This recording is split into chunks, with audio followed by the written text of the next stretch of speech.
આ શું છે કેપિંગ? અને ઘણી બધી કંપની અત્યારના આનાથી ઓવરકમ કરવા માટે ઘણી બધી પ્રોડક્ટ લઈને આવે છે. તો કઈ એવી કંપની છે અને કઈ પ્રોડક્ટ્સ નવી લોન્ચ થઈ છે?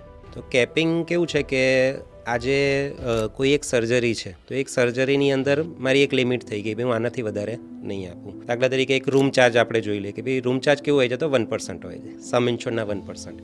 સમજો કે મેં 5 લાખની પોલિસી લીધી છે અને 1%ના હિસાબથી 5,000 રૂપિયા રૂમના મળે છે, પર ડે 5,000 રૂપિયા મળશે. આઈસીયુમાં એડમિટ થશે તો 2% હોય છે એટલે 10,000 રૂપિયા. બાકી તમને એવું છે કે ના મારે સારી વસ્તુ જોઈએ છે તો તમે પર્ટિક્યુલર હું રેકમેન્ડ કરીશ કે HDFC ERGO પાસે ઓપ્ટિમા સિક્યોર કરીને એક પ્લાન છે. મારી પોતાની પાસે સિક્યોર પ્લાન છે જેની અંદર એક સફિશિયન્ટ કવરેજ મેં લીધેલું છે.